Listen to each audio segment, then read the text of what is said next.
It's a real pleasure to be here today. I'm excited to be back at UNM. So I'd like to learn a little bit about the crowd here. How many of you are in the engineering? How many of you are ANS? How many of you are search committee chairs? Search committee members? Department chairs? Deans and associate deans? Provosts, associate provosts? Presidents? No president. I heard you have a new president coming, so I'm excited about that. And very excited to give you the workshop. This is the workshop that we give at Michigan. And it's a required workshop for all search committee members in both engineering and ANS. So the deans find it important enough that they want all search committee members to attend the workshop once every 3 years. And so as we'll see, that helps improve our climate in the university. So what is the UM Advanced program? It began in 2002. As Julia mentioned, it was one of the first ones and funded by NSF for 5 years. And then it was picked up by the University of Michigan, and it's kept going since then. So it was found that it was important enough to actually keep funding this effort at the university level. And we are part of the STRIDE committee, which is within the advanced program. And the STRIDE committee consists of faculty members, senior faculty members, from units across campus. So it's a wonderful committee to be on because you get to meet with people that you don't normally talk to on a day-to-day basis. So the engineers talk to people from the medical school, talk to people from the law school, and we all work together to come up with new ways, new practices to recruit an excellent and diverse faculty. And so I'll talk about why that's important to have both excellence and diversity at the same time. So in this faculty recruitment workshop, we'll tell you what we found are our best ideas on how to go about faculty recruitment. So since we started this, this type of approach has been widely emulated. And you know, we've done more than 150 faculty recruitment workshops at Michigan, but we've also did this workshop around the country and even internationally, as we're doing today. The materials have been copied, sometimes without attribution, but I know it won't happen here. So here are some of the universities that we work with. We'll add UNM, of course, to this list. Are these the ones who did it without attribution? Yeah. And in addition to universities, also, you know, national laboratories and companies have been interested in emulating our approach. And this power of diversity at Michigan, it goes up to the highest level, the level of the president of the university. We have a lot of support. President Mark Schlissel has an initiative on diversity, equity, and inclusion that he started 2 years ago when he came. So this is very well supported at the highest level in the university. Of course, not only universities, but other sectors know about the importance of diversity. And these are just a few examples that we found of different companies that are really interested in a better environment for a diverse employees. So with that, I'm going to go ahead and start with the actual workshop. This is our overview, what we're going to do. In the first part, I'll talk about why diversity and excellence goes hand in hand, why we need both to really build an excellent campus. And we'll do that by analyzing the research. So our committee reads the social sciences research in this area and analyzes the data to actually make decisions that are informed by data. Okay, and so as engineers, many of us in the room are engineers, so we love data, right? Then we'll see how we can apply the strategies to the various stages of the faculty search process, including getting great applications from the best candidates, making the right shortlist, managing the visit when these folks are on campus, how do we manage the visit, and choosing and attracting the top candidate. And finally, we'll conclude. So why do we need to recruit a diverse faculty to get excellent? Well, there's really three main reasons. And we know that pursuing a diverse faculty can provide positive role models for our student body. And our student body is becoming more diverse. So our faculty should likewise become diverse because it's important for students to have role models. And there's a lot of literature that shows this here.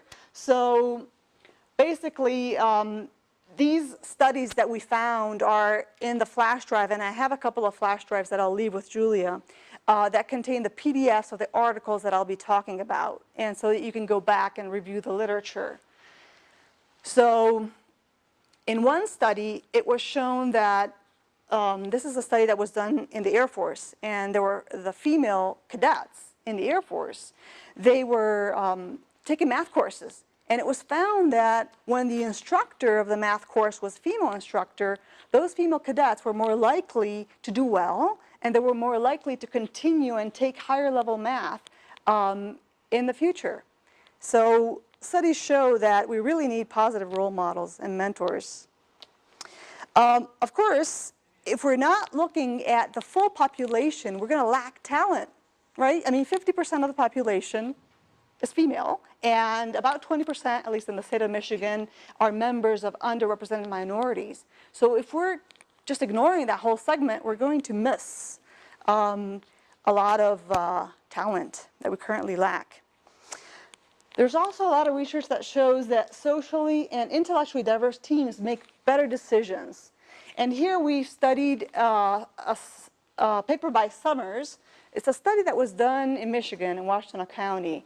And it was looking at a study of mock juries. So these mock juries were studying a case of an African-American man. And in one case, the mock jury was all white. In another case, the mock jury was mixed, so had white and black people on it. And what the study showed was that the mixed jury deliberated more thoughtfully and longer on the case than the all-white. And it wasn't so much because the African-American members of that jury were speaking up more. It was actually the white members that were just more considerate and more thoughtful in their deliberations. So research like this shows that we really want a diverse team to make better decisions to solve some of the important problems that we're solving at the university level. So selecting the right new colleagues is a very difficult process. We're selecting people that will be with us for maybe 20 or 30 years. How do we do that? It's a very important decision. We're comparing candidates in different specialties. And as experts, we're all experts in our field, and we say, hey, I know how to do this, I'm an expert, right?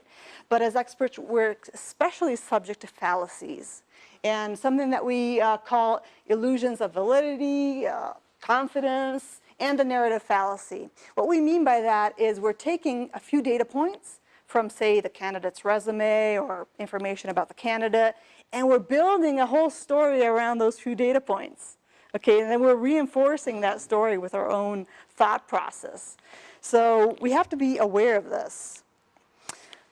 So recruiting is critically important. We should do it in a scholarly way. We should read the literature about it.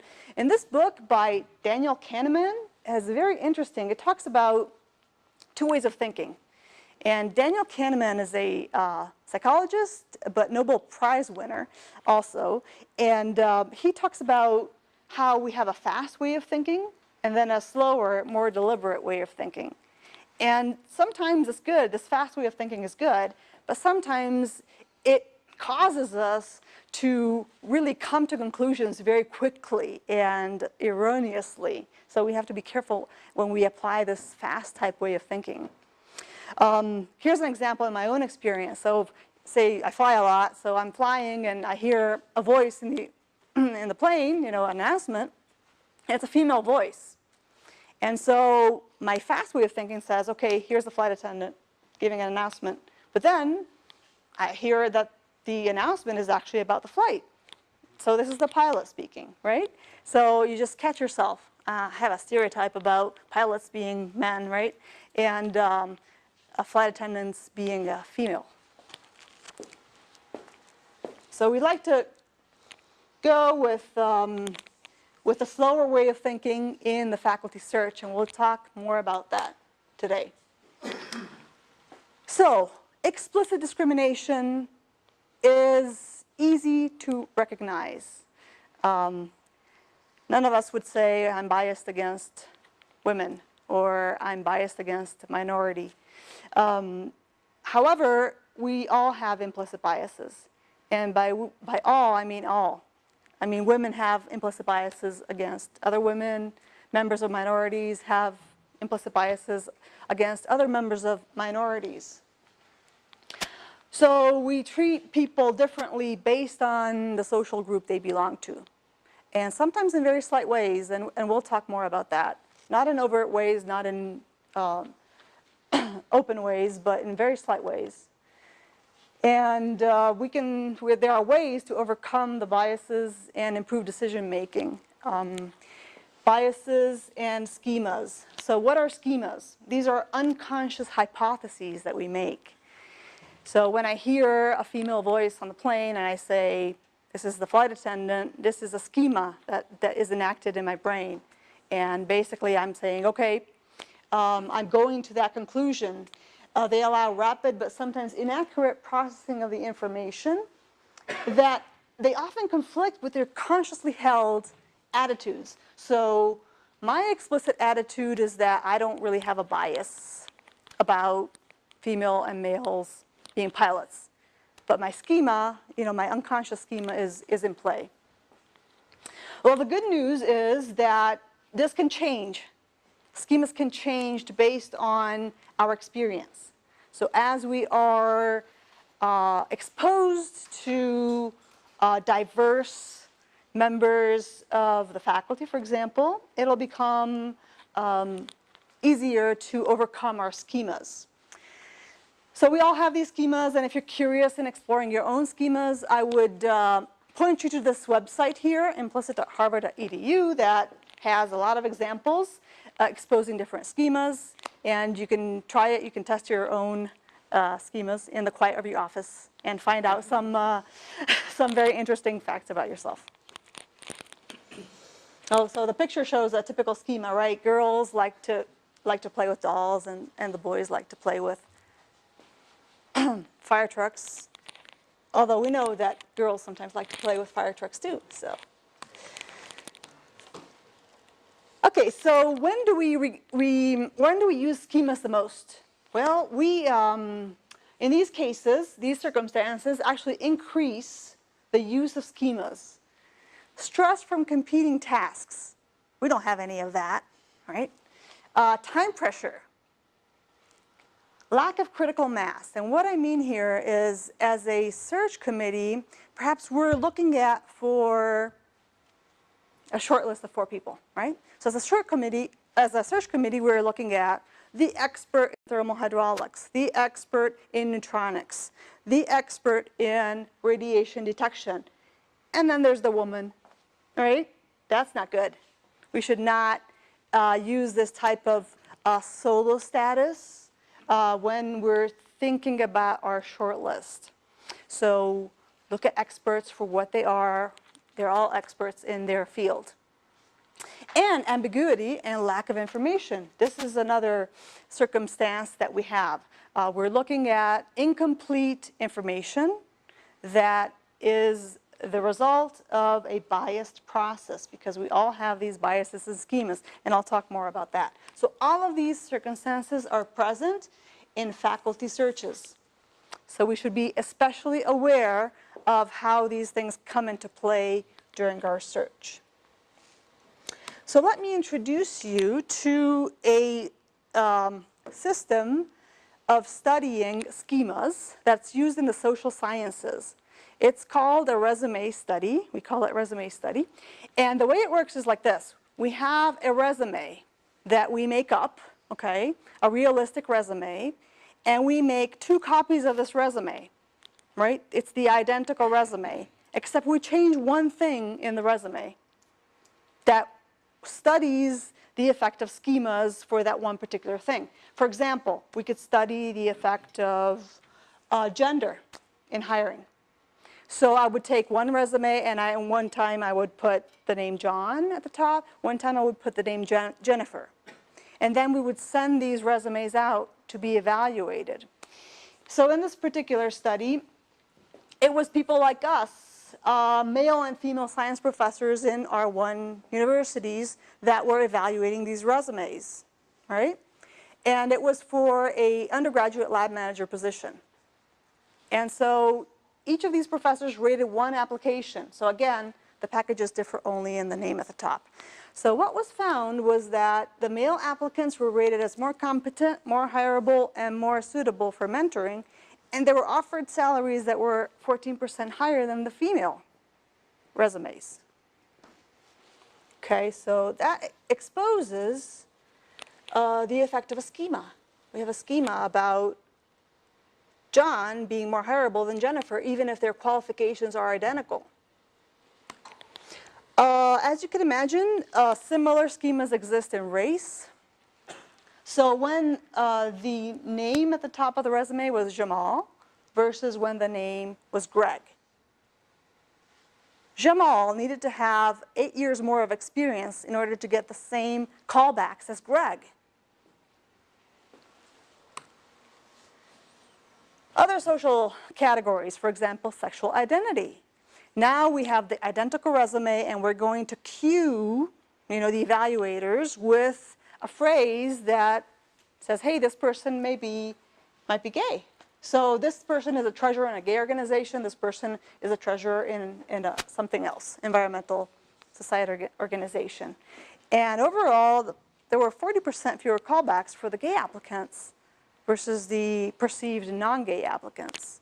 And as you can imagine, these differences are also dependent on, some geographic differences. Also, immigration status. In this study by Oropoulos here to 2011, it's a Canadian study that showed that if it was a Greek-sounding name, right? Go right on the top. The Greek-sounding name didn't get as many callbacks as Michael Smith, the Canadian-sounding name. Okay, again, the same resume. Not good. We have to change this. So here's the last one I want to show you. This is the last one. So this is, what about being a parent? Okay? So when the guys are parents versus when women are parents. Okay? So let's look at the women first. So if you're a woman and you're a mother versus a non-mother. Again, how do we cue this? We just put a line in the resume that says that they're active in the parent-teacher organization, something like that. So if a mother is less competent, less committed to paid work than non-mothers, they were less likely to be recommended for higher promotion and management, offered lower starting salaries than non-mothers. And on the other hand, if you're a father, you're rated as more committed to paid work and were offered higher starting salaries than non-fathers. So this is, again, showing a schema that we have about fathers being the breadwinners. And this goes back to our really long history, and it's like being back in, I don't know, the 50s and 60s, but we're in 2017 now, okay? So we have to change that. So leadership bias. We also have a bias on leadership. There's a classic study by Porter and Geis, listed here, that showed people photographs of tables, much like the ones that you're sitting at right now, and asking people, who's the leader of this table? Okay, who's the leader?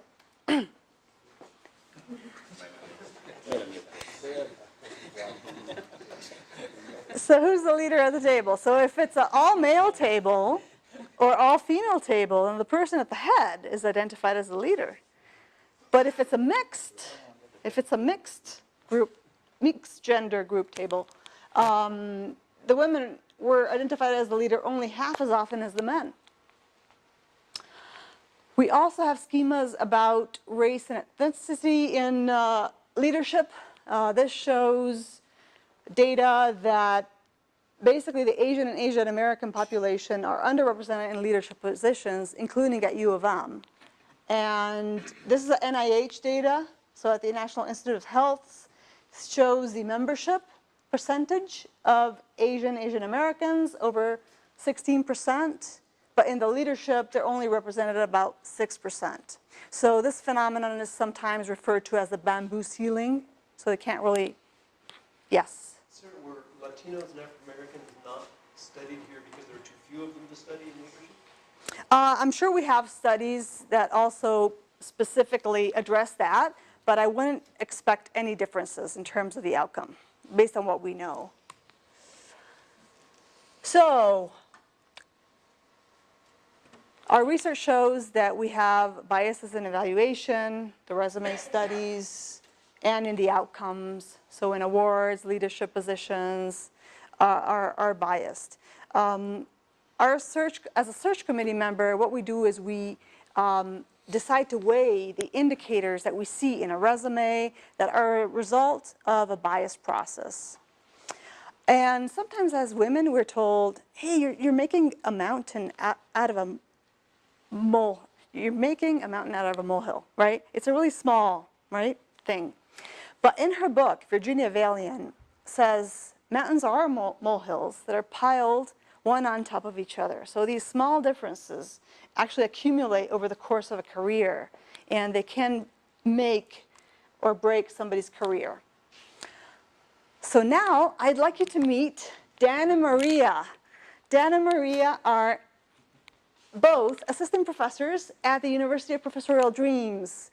And these characters are obviously fictional, but their story is based on fact. These are real snippets, stories that we have collected over the years in our committee. And the University of Professorial Dreams could very well be the UNM. Okay, so Dan and Maria, our young assistant professor, is very enthusiastic about their faculty jobs. And in teaching, Dan is assigned to small courses in his specialty, and Maria is assigned to introductory level and required core courses. In scholarship, Dan wins an award, the department throws a reception. Maria wins an award, her award is announced via email. In service, Dan is appointed to the departmental executive committee, and Maria is appointed to many different committees, because you need a woman on the committee, right? So let's put her on all different committees. So years go by, and Dan and Maria continue to excel in publishing and in teaching. And Dan is aggressive in faculty meetings. Colleagues really appreciate his honesty. And Maria is aggressive in faculty meetings. Colleagues question her emotions. In mentoring, Dan mentors a few grad students that he selects. Maria is assigned to mentor all the female students in her department. And because she's a member of Minorities, she also has to mentor, all the minority students in her department. And Dan's partner's having a baby. Congratulations, Dan. Maria's having a baby. Who's going to teach her course next semester? Worry about that. In leadership, Dan's appointed as the head of the Provost Advisory Committee. It's a very prestigious committee. And Maria is appointed the head of the Departmental Diversity Committee. So years later, Dan and Maria are a little grayer. Years have gone by. And, they've both been promoted to full professor. They achieved equal rank, but not equal standing. So Dan's pedestal is a little bit higher. So this kind of illustrates how these small differences in treatment can accumulate over a career. So I want to finish with this thought. What happens when the influence of schemas is truly eliminated? So you may be aware of the fact that before 1970, most of the players in major orchestras in the United States were male. And in 1970, many of the major orchestras began having their auditions behind a screen, meaning that the people deciding who to hire on the orchestra could not say if that person, that player, was a man or a woman, okay? So they even put down like carpets so that they couldn't hear the high heels as the player was going towards the audition. So screened auditions means that the people were selected based on job relevant criteria, okay? And it turns out that the outcomes really changed. We have a lot of data that shows that, you know, after 1970, the percent of female in the orchestra really increased from just a few percent all the way up to, in the case of the New York Philharmonic, almost 40%. So that's really amazing. Now, clearly, in our faculty search process, we can't do a completely blind evaluation of candidates. But we can be aware, we can become aware of the influence of schemas and biases in our evaluations. Is that really the reason? Because if you go to all elementary schools in the U.S., you see that they're only the majority, overwhelming majority, women. But it has to do with the salary. Men feel like they have to have a good salary to support their family. So it's the same with these orchestras, they don't pay. So it could be other factors as well, not just the blind, you know. So Yeah, I'm sure it's a combination of different factors, but this is, you know, part of it for sure. Sure. The fact that now female players are being actually selected, whereas before they weren't being selected. Okay, so with that, we're going to have a small interactive component now.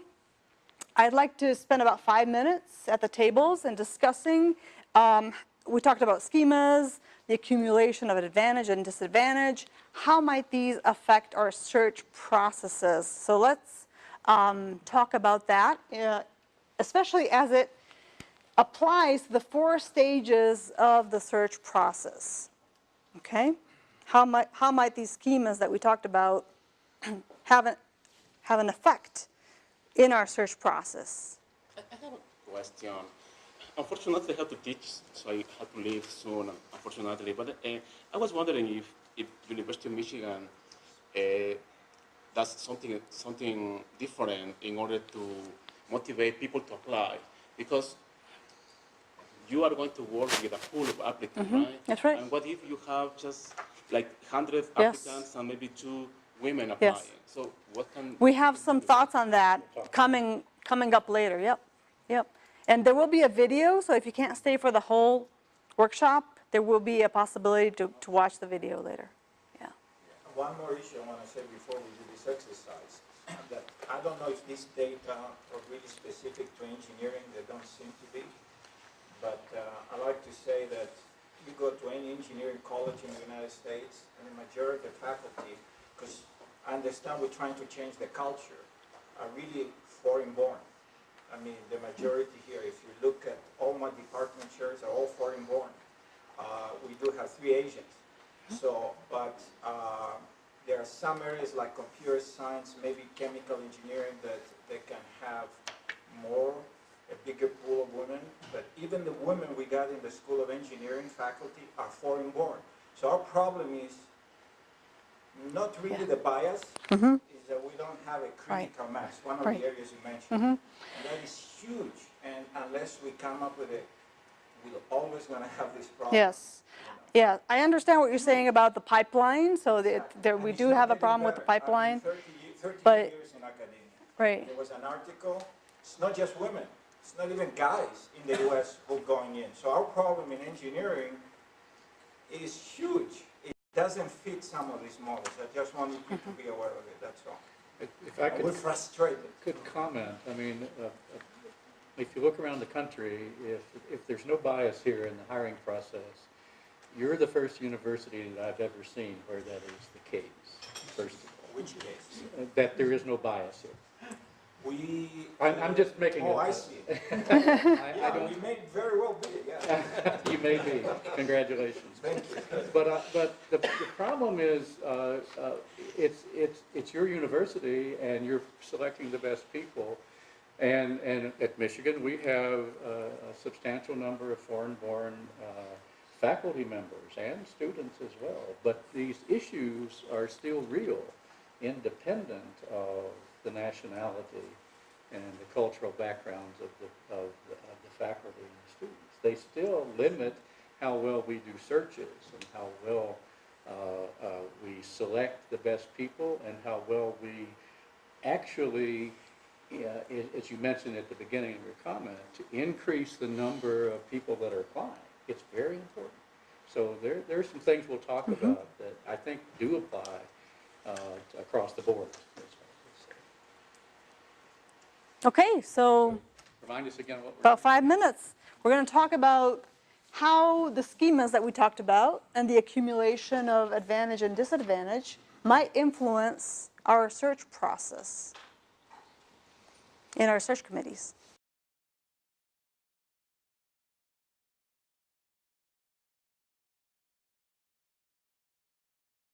My name is Wayne Jones. I'm, as of May, I'm Professor Emeritus. So I take exception to the slide up there which says you may keep those colleagues for 20 or 30 productive years.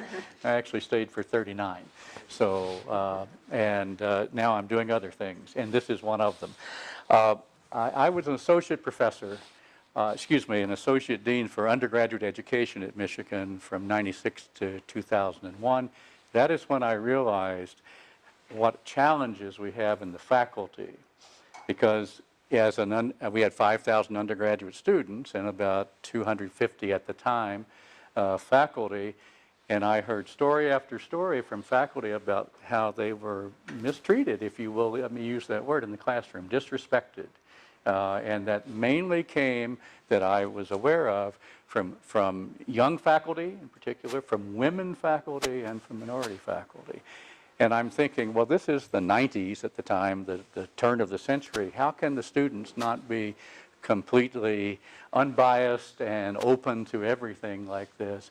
In fact, they're not, as you know. And I'll tell you a little bit about that. So I became very interested in this question of not just how do we hire a more diverse and excellent faculty, but how do they experience their time here? And Advance, the program at Michigan, does continuous surveys over multiple years to assess the climate of the faculty in these things, because it's very important.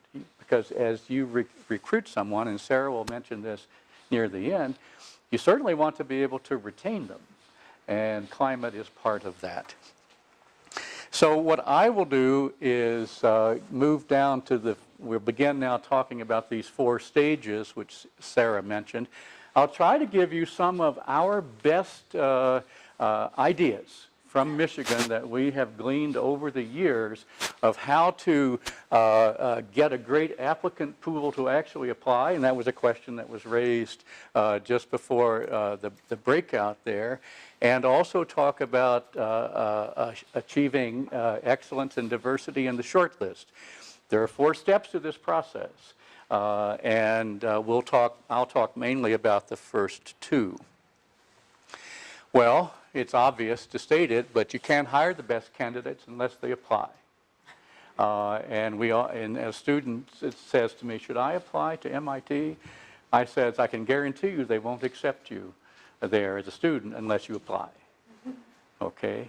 And so, believe it or not, it's sometimes difficult to entice people who aren't the traditional face of the faculty to actually apply for a position that they're very qualified for. No, they wouldn't want me there. I don't fit in. I'm not good enough. When in fact they are. But it's the mindset over years of the culture that may make that a difficult thing of just in getting people to apply. So what we try to do at Michigan, and we tell other folks, is take continuous steps to develop the application pool. Don't just start your search and say, okay, we're going to have a door, we'll have a slot in the door, and we'll look at all the applications that fall through. That doesn't work very well anymore. First of all, they don't come by mail generally. But one thing we recommend is that you do these continuous steps, and I'll just explain them as we do them at Michigan in just a moment, but define your search as broadly as possible. You heard Sarah mention those 4 areas in nuclear engineering, of which I know very little about some of those areas, but I know that they need someone in one area, then that's what must be what they need. When in fact, what she would tell you and others in that department, we're looking for the best people across all those areas. And we'll make accommodations when we find someone who really is going to advance the department, the faculty as a whole, the relationship with our students, our productivity, our quality. And so that's very important. And then there's something that seems like a no-brainer, except you have to remember we are in the academy. That means we reserve our brains for some things that other people would call a no-brainer. For us, we just don't pay attention to it. And what I mean by that is, okay, we have an application, please send it here, we're looking for X in Y, and that's all we say. Oh, look, I've offended 2 people already. I know. Thank you. This teaching thing gets in the way. So clearly defining what you want to receive from the applicant that best explains their values is very important. And it turns out it's easier to do than we might have thought in the past. So the continuous steps in the process. I had to consult one of my English colleague professors to make sure, but I was assured that search is a verb. I'm in engineering, remember. Search is a verb. So make your search active. Don't just, the opposite of active is passive. Don't sit in your committee and wait for the applications to come in. Well, my department does continuous searching. Every time we go to a national meeting, the faculty go to talks of young faculty, some young faculty of the schools, some graduate students that are giving talks in a symposium, and they jot names down. And they come back to the search committee and talk about those for maybe not this year, but maybe next year or the year after. We also do something in engineering, and LS&A is our version of your natural ANS, which I thought was the American Nuclear Society until I was apprised of the truth. What both of our big schools, engineering and LS&A, do is that we have a symposium every year and bring about 50 science and engineering postdocs, or some postdocs, but graduate students, senior graduate students to campus, to tell them about the fact that maybe they should consider academia, not just at Michigan, but academia as a career. Back to the question. It's mixed. It's mixed. But in some years we tilt it toward minority PhD students, in some cases toward women, but it still has a mixture of all. And I can, having helped start this in the College of Engineering, the second time we did this, we had it mainly minority PhD students. So a faculty member that I know very well always had as the reason for our poor efforts in hiring minority young faculty is that they don't exist.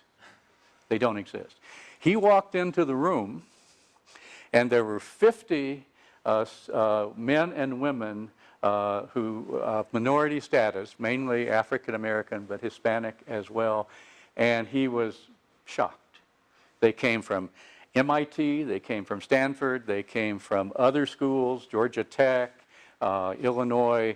They were there to hear about what was happening, and they were all really good PhD students.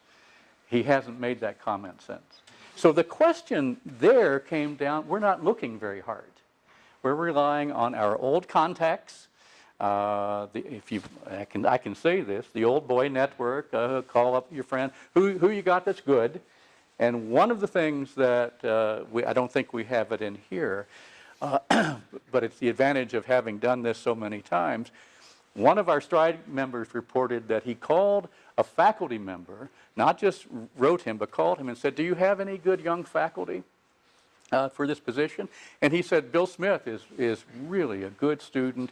And then the STRIDE member said, do you have any female graduate students? Just curious. He said, oh yeah, Mary Ellen Jones, and she's even better than Smith. But he gave Smith first. Go figure. So there's a lot of things we can learn as individuals about how to make this work better. We do know that when you widen the pool also to those at other institutions, so at Michigan, my colleagues are doing this a lot, and they're looking at Stanford, MIT, and other peers, okay? But we also look at schools that aren't those small ones we consider our peers, but good schools, where other faculty, young assistant professors may be there and doing very well, but with less resources than we might be able to bring to their efforts. We look there. And so it's important to think about those things. And I will ask Sara to do this if I ramble too much. So can you do an open search? That's a very individual thing, but we have several, now growing number of departments at Michigan that do just that. The English department, excited to consider a broad range of areas of specialization. Philosophy department, the same thing. Anthropology, the physics department. Now you might say, oh no, physics needs a certain person, like nuclear engineering might say that. But, yes, thank you. But if you look at, way down in this package, at this purple color, purple, there are examples of these broadened out to look at it when you go home to think about this. And these schools, these departments don't go back now. They think this is a good way of doing that. I'll give you one example here, and this comes from our chemistry department. It's public knowledge now. In the years before they had open searches, this little survey from 2001 to 2004, which is the gray areas here.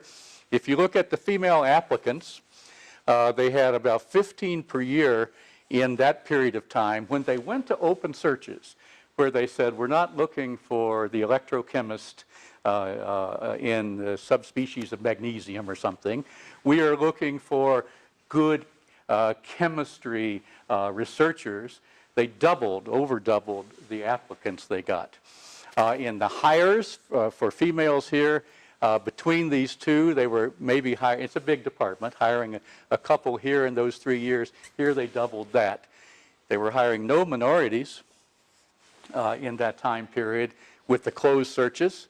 And after that, and this is a snapshot, of course, in these years, they hired 3. Now, was it completely related only to open searches? Of course not, because they were also doing other things that I've just mentioned to expand their active effort in recruiting.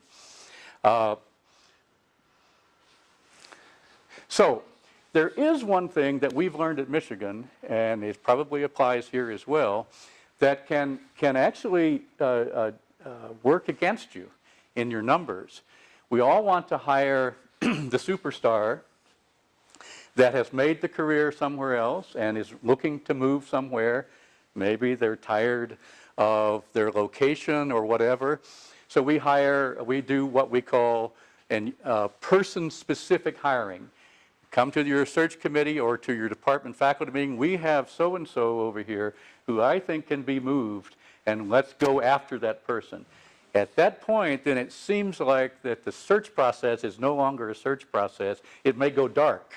There might not be transparency. It may be a department chair picks this, or a couple of people say, let's make an offer here. You go up to the dean and beyond to get the resources. It's done without consideration of the process you've developed to make a transparent and effective hires. So we found at Michigan that the hiring in this category makes up about 30% of our hiring of new faculty. And the problem is that even though we are increasing, and we're doing so quite well, the diversity of the junior faculty, we're actually decreasing the diversity or not increasing it at the senior level because we're not taking into account those things as well. So it's just something that I think we should all be aware of. So one thing we would say is, of course, there are differences in these types of searching, but you can still employ a transparent and standard process that you can develop in advance, knowing that you're going to have these occasions arising.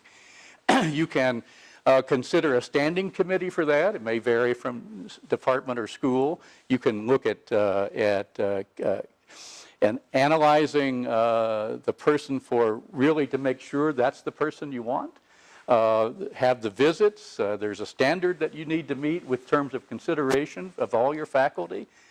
And don't allow the pressure of tomorrow, the person will be off the market. That's not a good way to buy a house either, by the way, as you know. So you have to make sure that this process doesn't actually shoot you in the foot as you try to make your faculty both excellent and have more diversity. That's a question. Yes, sir. It's a bit counterintuitive, this, because if there's a way of increasing the minority and female content, that is the way to go.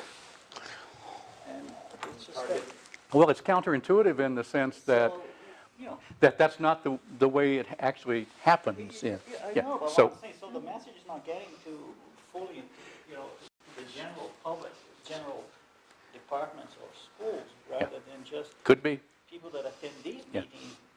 could You know, be. There's plenty more out there that are not Yeah. aware of this. That could well We be. have to change the It's something to be mentality. aware of, is what. Yeah. We need to change the mentality of the schools and departments, Yeah, I agree with you. not just the hiring process. Not just the hiring process. Oh, absolutely. The hiring process is a process that, if the mentality and the culture isn't changed, will not be activated. So I agree with you.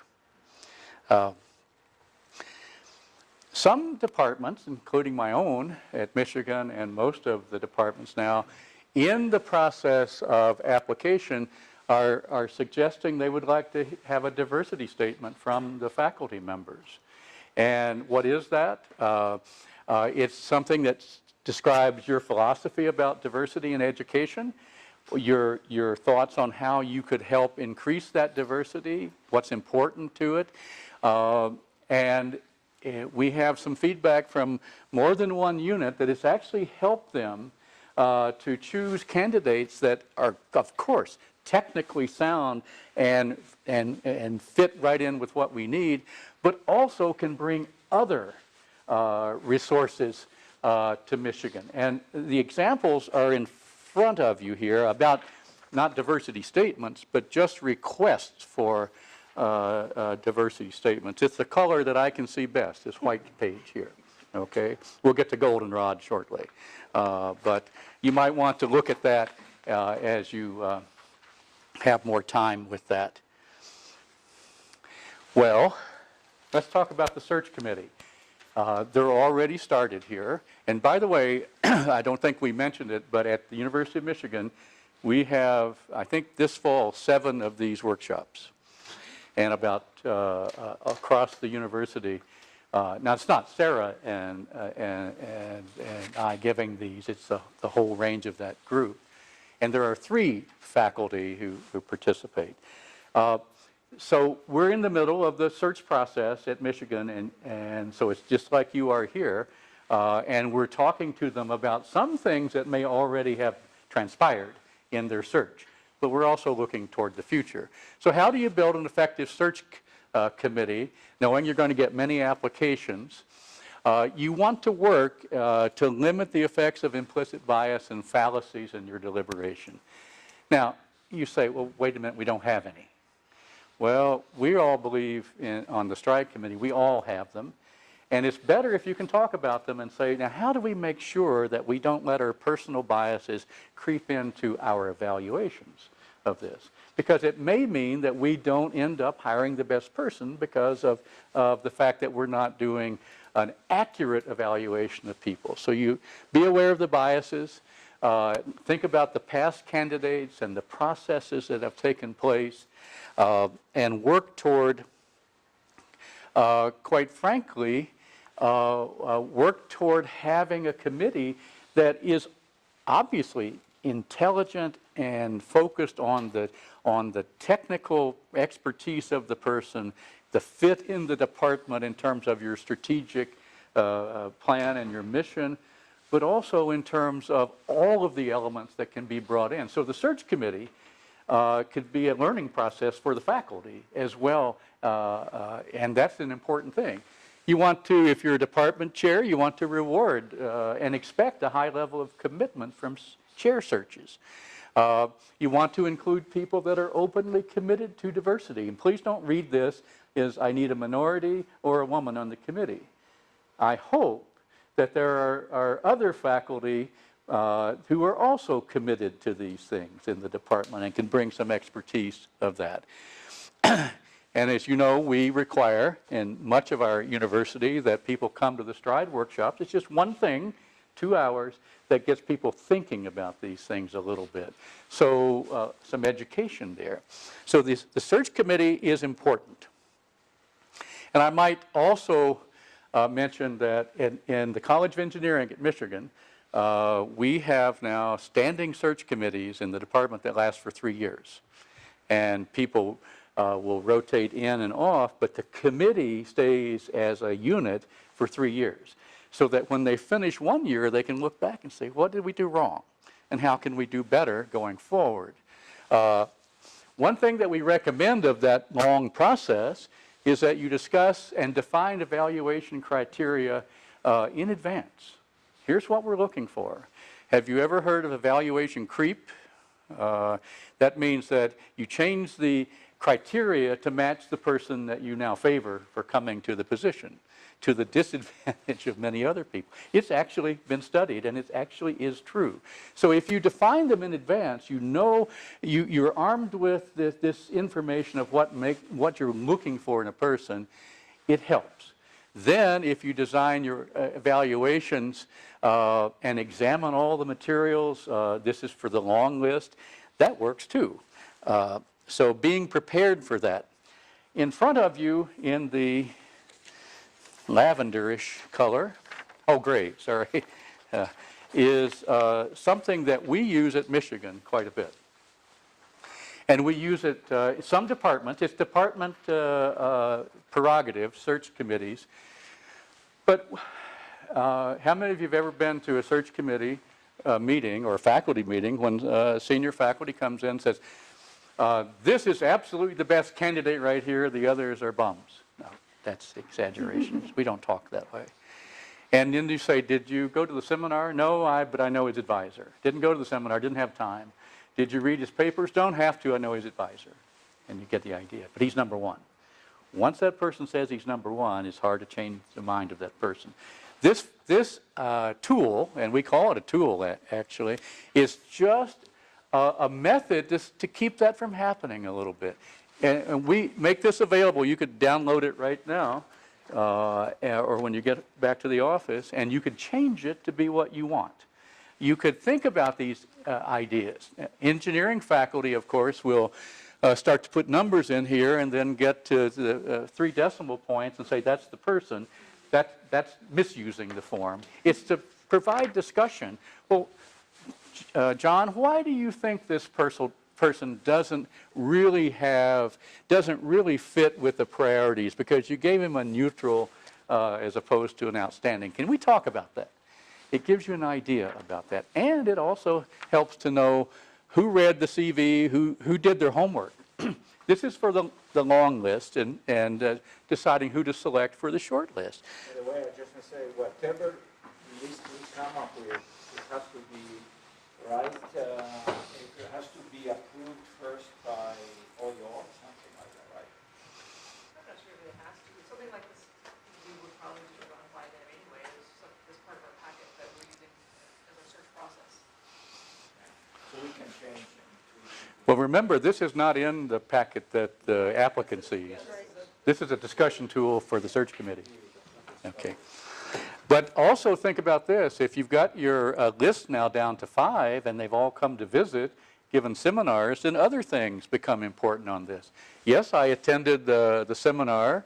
I met with the candidate. I went to lunch or dinner and all those things. I got a personal impression, so I'm not just giving you my opinion unfettered by facts. Okay, let me explain why I feel that way about it. So we find this to be very helpful in keeping the conversation fair for all of the faculty. We like it. We certainly try to continuously be aware of evaluation biases and work to counteract them. So we want to make evaluations of the different areas central to the deliberations on this candidate. That's what we're there for, right? It's to take everything in pieces, think about the integration of it. And one thing that we highly recommend is that you don't come to the meeting after the 5 people and say, okay, give me your ranked list of who we should hire. I participated in a search committee a few years ago where the entire faculty was there, and the committee came in and put on the board 1, 2, 3, 4, 5, like that. And then with very little discussion proceeded to erase 5, 4, 3, 2. Well, they didn't erase 1. But, and faculty members said, we don't know what you did. You decided for us, basically. We have nothing to discuss. I'm not saying that would happen here. But we prefer that, we suggest that you don't make these rankings until the very end, when this is the person we all consent or majority that we're going to hire. Now, you did a little exercise here, we'll talk about in a second, about letters of recommendation.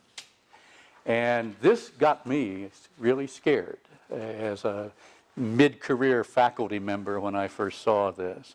Because I've had a number of female graduate students and postdocs, and I've written letters for many others, and those committees I served on and work I collaborated with. Letters are important, and I'll explain what my apprehension in a second.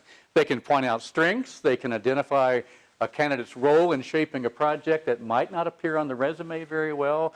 Yes, Sara spent a great deal of time, Dr. Pozzi spent and I'll tell you why I said that. Dr. Pozzi spent a great deal of time helping write this proposal that got funded here. She's not part of the proposal, but she was a postdoc when that happened. That can come in a letter. You can identify roles. Well, that's just what I talked about. The idea of collaboration, the idea of being a team player, etc. What are the cons of writing letters? And some schools are considering, and one department at Michigan now does not read the letters until they have reviewed all of the information and made a down select. They read them, but not until they've looked at the other information first. They can bias the color of how you see a person because of all these biases we talked about. And I'll demonstrate that to you in a second.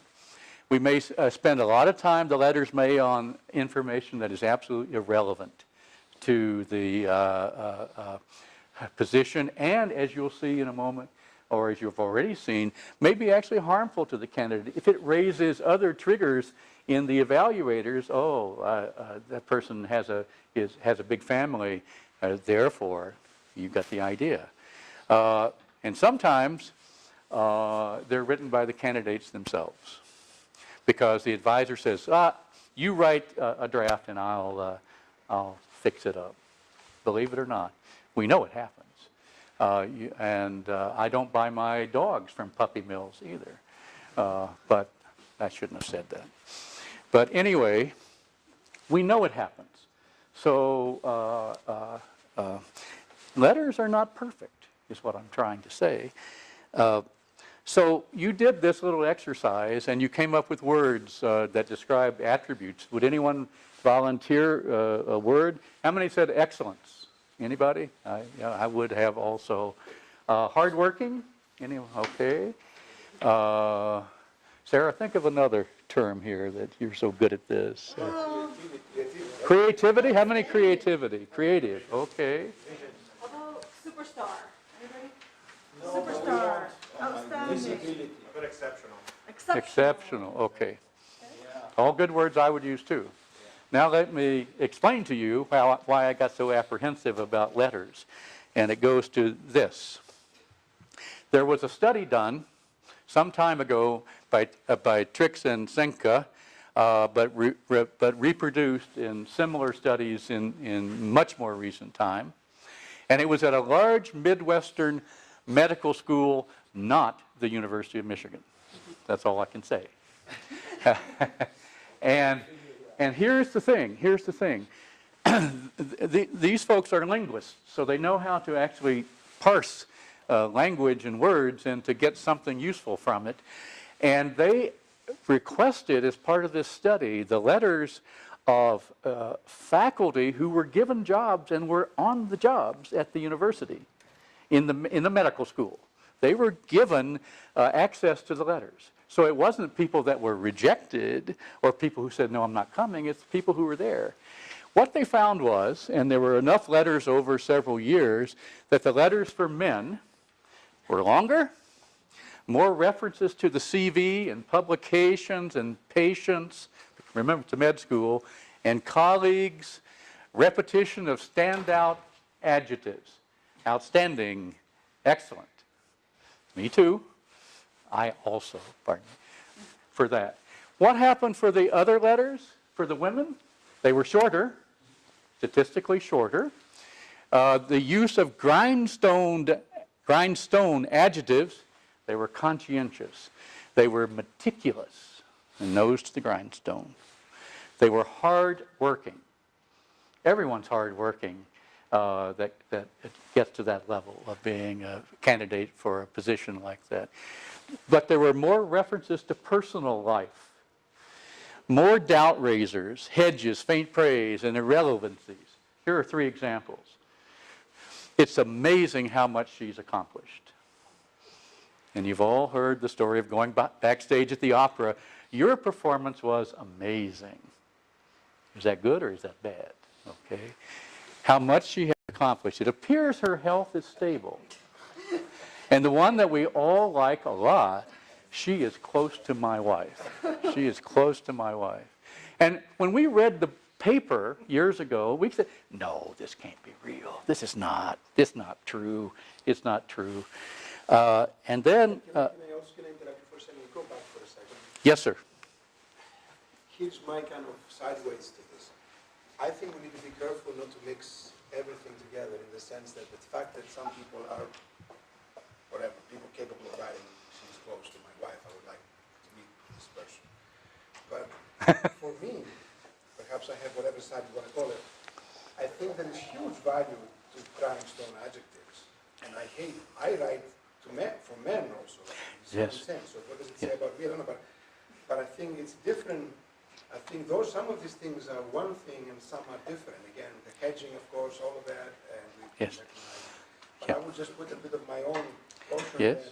that just because of this general statistics and general trend that came out does not mean that certainly I'm not going to be rejecting grindstone adjectives if they're not told in a condescending Yes, or yes, yes.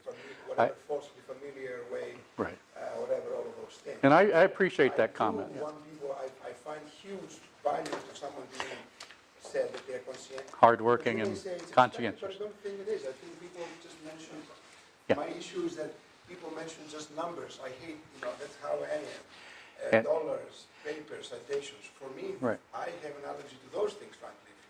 Again, I'm just saying. No, that's good input. Keep in mind with this, that they appeared here for the women much more than they appeared for the men. That is the thing. And some people would say, oh, we have an image of what that kind of person would be, which may or may not be correct. You're right. Absolutely. So we were thinking that this only happens in the medical school at a large Midwestern university, not Michigan. And so we went out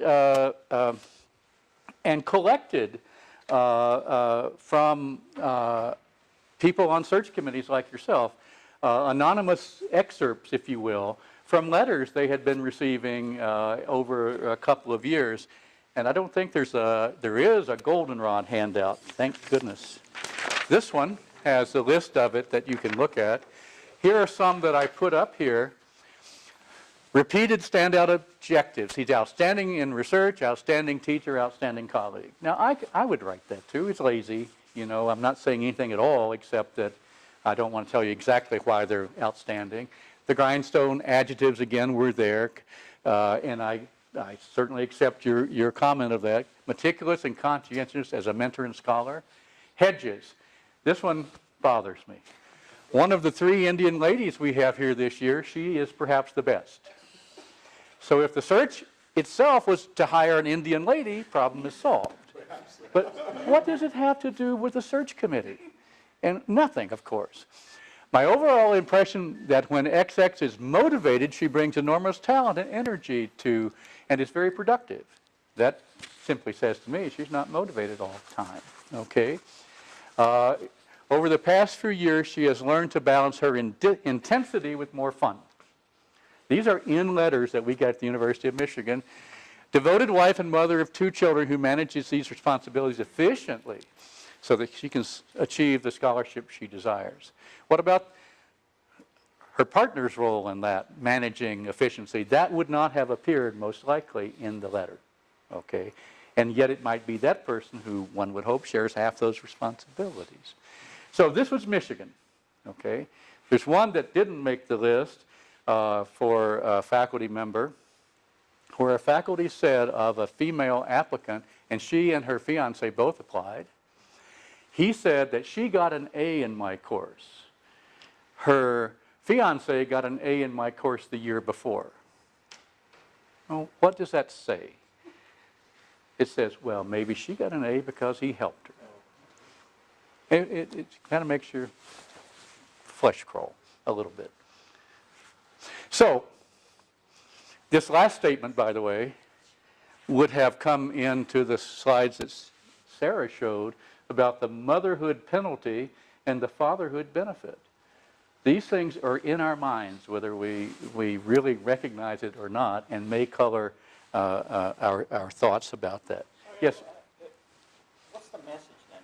We should get more letters? We should No. not pay attention to that? That's a very good question. No, thank you so much. This is diversity, you know. This is just information that we process. Yeah. I think, and maybe I did, it's not here now or not clear, is that when you see those kinds of things in a letter, you should probably say as a committee, let's put this letter aside and not consider it. It's a possibility. Or look at these things. They mean nothing. Let's just take them out. They actually mean something. They mean something about the letter writer, more, and often more than we could argue or discuss. We don't argue. We could discuss this.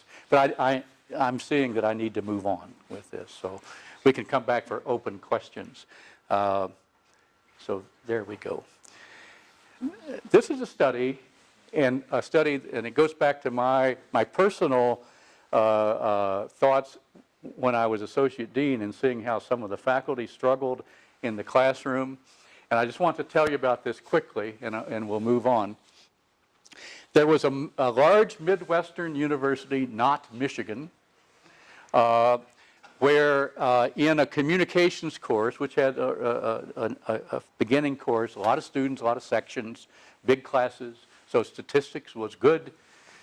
A male instructor, what you should read here, a trained actor, was trained to give exactly the same lecture to 8 sections. Word by word, inflection by inflection, expression by expression, because he was an actor. And there was a committee sitting up in the projection booth monitoring those to make sure it happened, of the researchers doing that. In half the section, he referred to my partner as Jennifer, and in the other half, he referred to my partner as Jason. This is modern times. This is not long ago, okay? It's 2002. And here's what happened. Then they were asked, the students were asked to evaluate the lecturer and the lecturer. The straight instructor received 22% more positive comments than the gay instructor. The gay instructor received 5 times as many critical comments as the straight instructor. It was the same lecture except for one word, Jason or Jennifer. One word. And that somehow triggered in those young minds that this person wasn't as good an instructor as the other. One word. And so are all those students bad people? No, I don't think so. Maybe. Okay, maybe. But the idea that this can trigger these unconscious biases that end up in evaluations. And that's the point of this, is when you're thinking about the evaluations you're looking at, you have to be also thinking about, well, maybe they have evaluations that are colored somehow by people's perceptions of them because of their lifestyle, because of their color, because of their gender, and it doesn't reflect truly what we know to be the case. Another thing that I'll quickly go over is that a lot of students in many fields were asked, an analysis was made of their comments about their instructors, their faculty, and in written comments, and this is just one word picked out, genius, and genius is always used more for men than it is for women. And this, of course, was done by men and women students, not just men students. Notice that engineering, let's see, engineering in general, I don't see it. It's here up there. There's a even wider little gap there in engineering. So you have to be careful about these key words and why and how they're used or why they're not used in other cases. Clearly there are more geniuses in music than there are in education. That's just, I don't know how to, it's interesting in those aspects too of what students write. So I'm going to say just, yes sir? Are there studies about bias in publication records? Done in a similar way, right? Oh. Evaluating publication records of candidates. Are there studies there of how bias impacts, in these schemas impact research outcomes and research products? I don't know the answer to that. There's But studies that show that articles written by female authors are cited less frequently, something like that. No, but I can say we had a recent resident candidate here, and all their publications were like women's rights, women's studies, women studies. I felt biased at that time that she wasn't going to contribute much at a much bigger scale.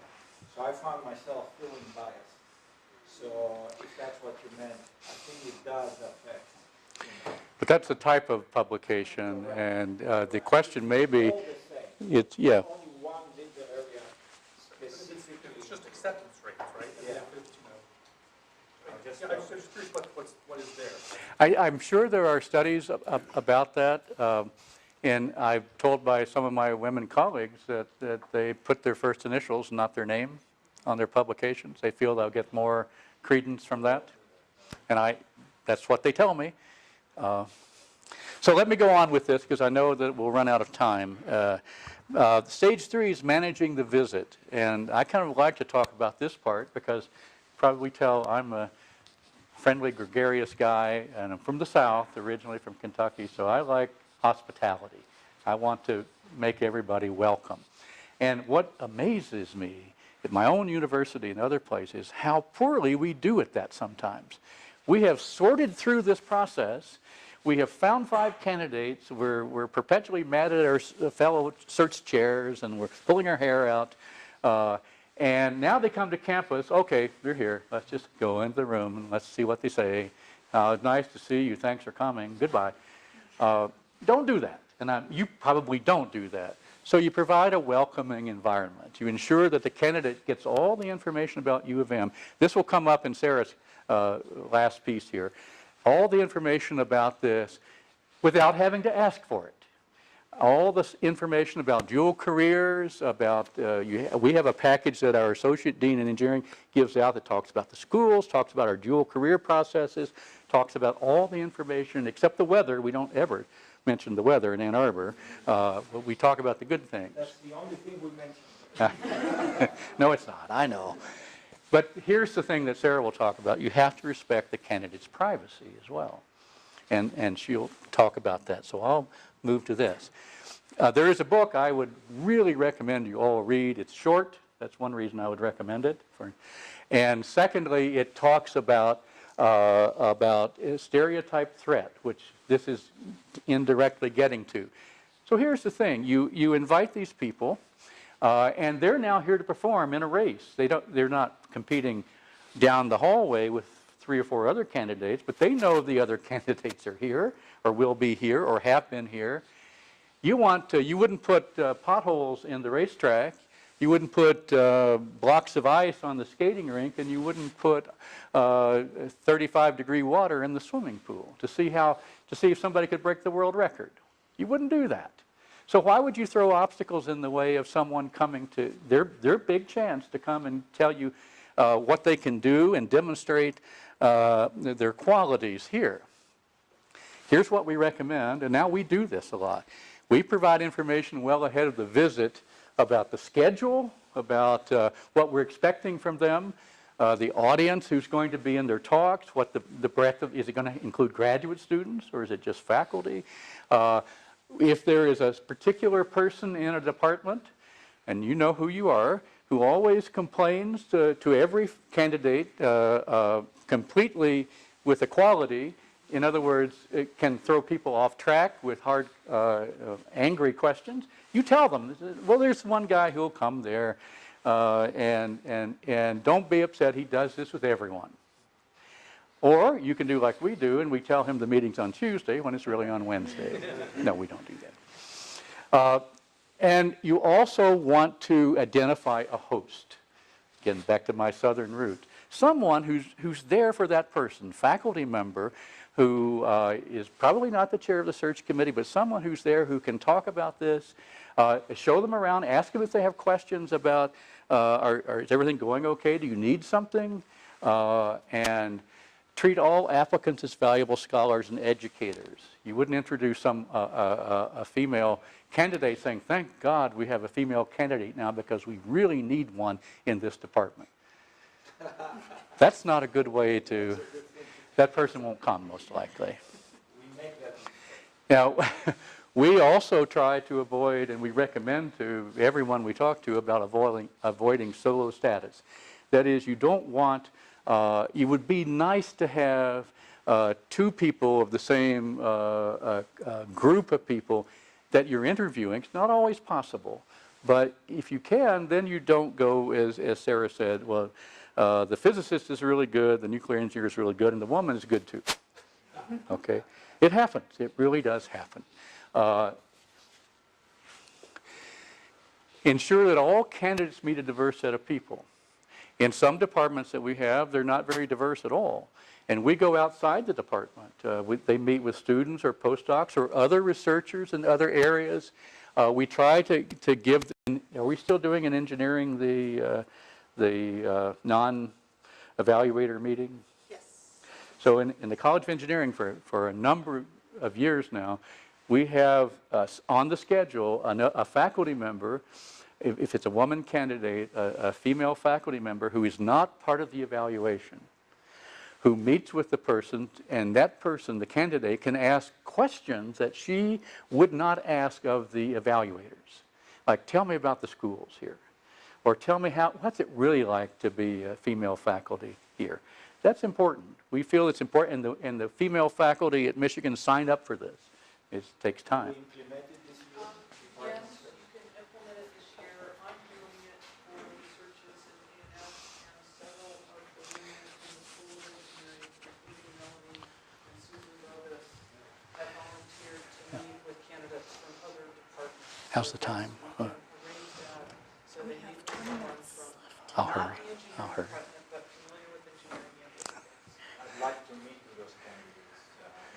We're gonna talk. I I want to make sure they are positive about the school, so they don't. Well, I'll leave that to the internal discussion. So we don't have much time left. I'm too slow in my speech. So I'll point to this, and I'll just emphasize how important this is to get the person to have a really good visit. I mean, first of all, you're recruiting. Even you think that they're applying for a job, you're recruiting them while they're here as their visit, even though you don't know who you're going to select yet. The last thing I'll talk about here is consider altering cues in the undesirable cues environment. Let me show you just quickly. Don't have to put much time on it. We'll just talk briefly about a book that I was going to recommend you read, Whistling Vivaldi. Anyone read the book by Claude Steele? It's short, and it's amazing. It's about the subject of stereotype threat. That is, when there's a solo status individual who, when he thinks about running a race and sees all African American or Africans in that race, he says, they're faster than me. He's going to worry about that, and he won't perform as well as he can. It's a proven fact, and Claude's book describes that. Maybe Marie Curie had some of this problem. Maybe if she hadn't been in a completely male-dominated field, she would have won 3 Nobel Prizes instead of just 2. Okay? So it is real. Here's an example that is, to me, it's just amazing because you can turn this on and you can turn it off, just like this. Asian and Asian American college students were given an exam in math. It's sort of billed as not a placement, but just to see the range of what you might do. They were given a questionnaire to fill out before the test, and the questionnaire primed them on these trigger issues. In one case, they were asked if they lived in an all-female dormitory, same-sex dormitory. That prompted that I'm a woman. It sounds a little bizarre to us non-social scientists, but this was the case. In another case, they were said, what language do you speak at home? Which primed that they were Asian American. When they got the first prime about gender, the test scores were statistically lower than a group of students who didn't get that test.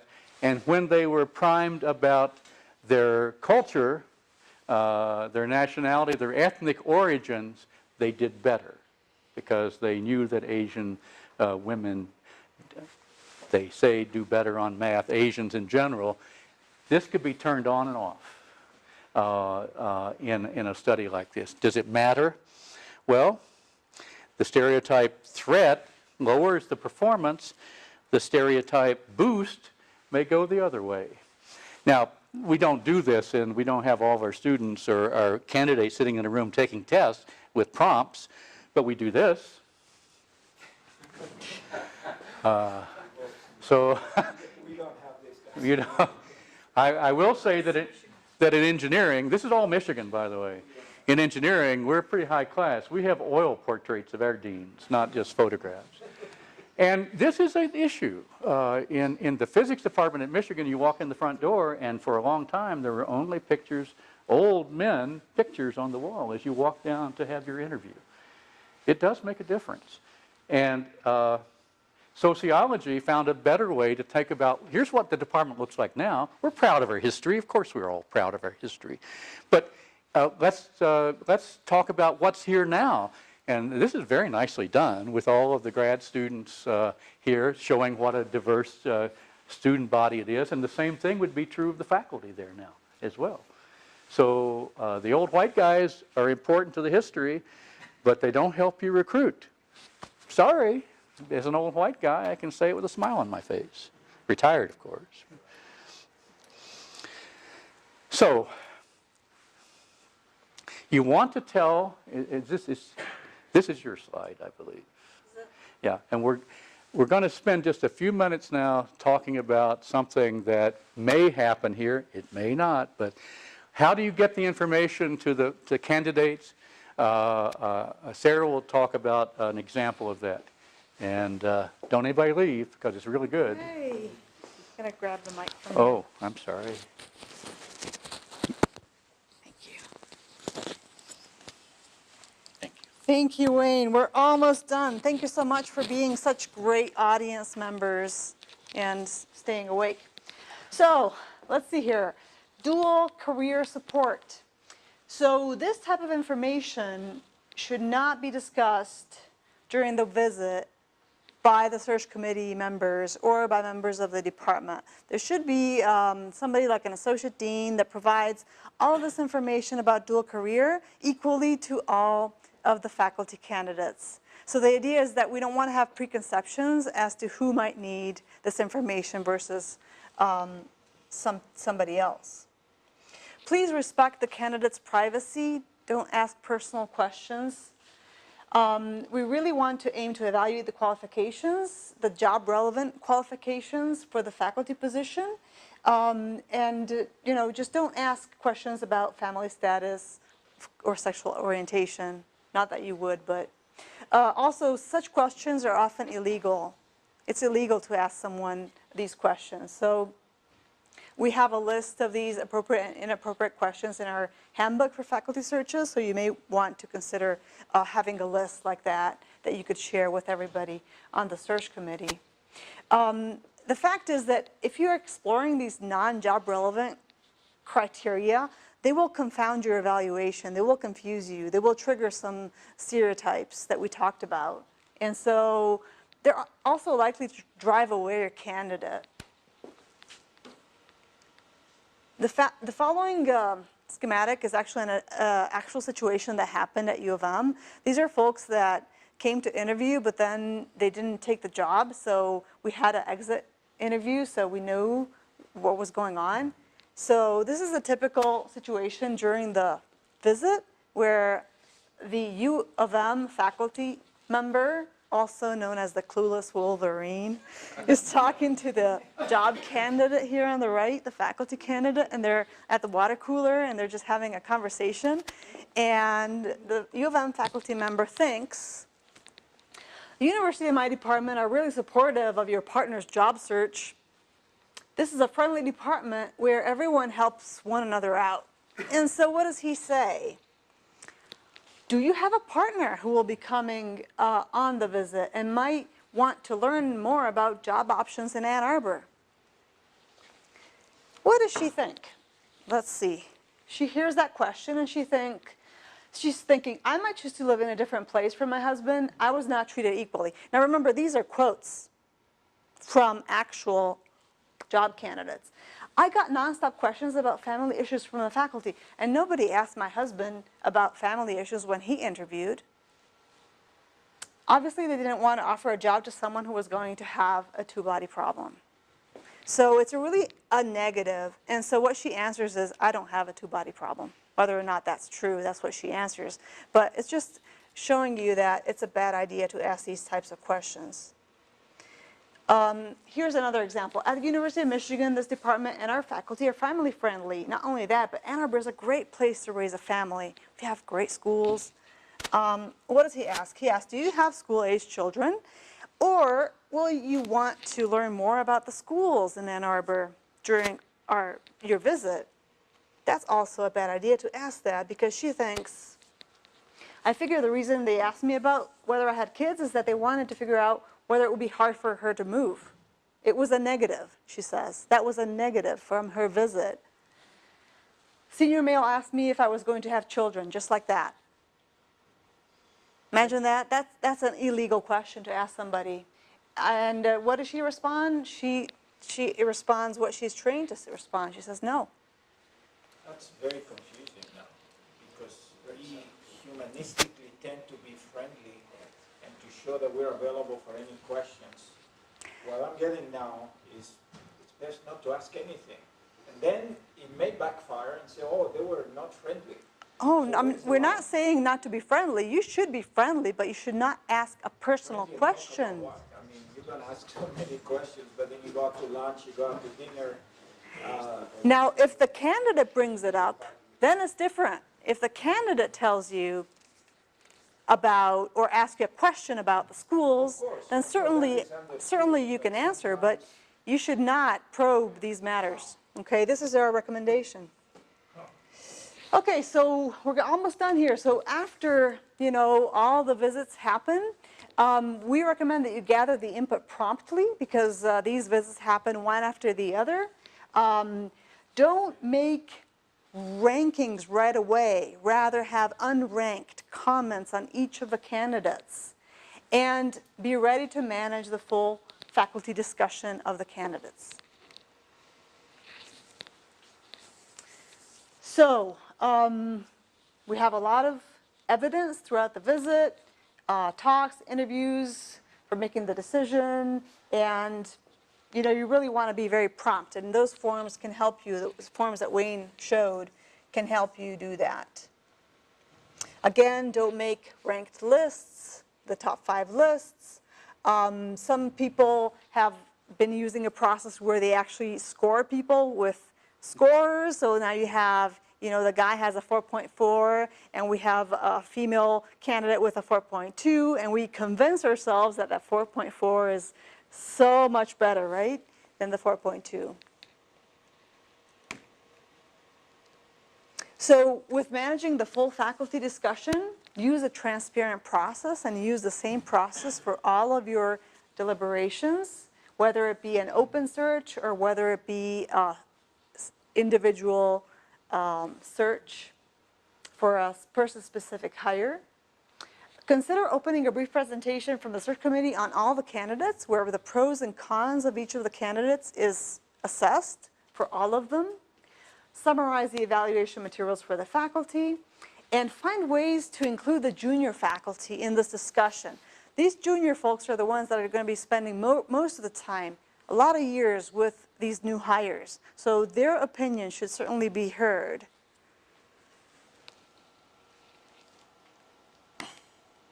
So then after the offer is made and you've selected your top candidate, this is when aggressive recruiting can begin, and you can really show them about all the wonderful things that your university has to offer. We have a big stadium, for example, and talk about that.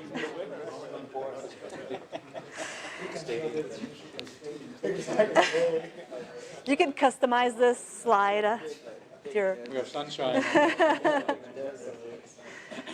And remember that also the broader community, like in our case, we have Southeast Michigan that has a much broader community that we might use to attract some of the junior faculty that are coming that may be members of minorities, and they may be interested in knowing about the great things that are going on in Detroit and Ypsilanti, where they might be more comfortable even living. Don't assume that everyone is fitting a stereotype they would want to live in Ann Arbor, and so.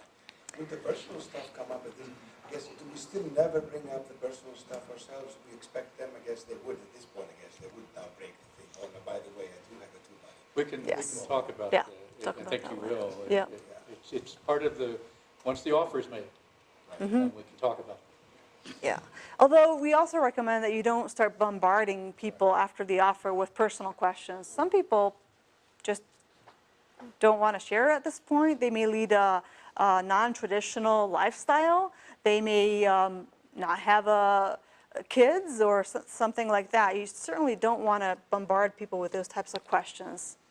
So this is the final slide. This is the bottom line. Unless we take action, this cycle is going to reproduce itself. So we saw how schemas and the lack of critical mass can lead to evaluation bias and stereotype threat. And this in turn leads to underestimation of the ability, accumulation of disadvantage, and that leads to a lowered success rate, which then reinforces the schemas. So in order to change this, we have to break the cycle. And some of the techniques that we talked about can help in that. So with that, I want to thank you again for all of your comments and questions and being a great audience. And we're here to help. So there is a a sheet here in the blue that kind of summarizes all of the best practices that we talked about in one nice sheet. And hopefully this will help you recruit an excellent and diverse faculty to your university.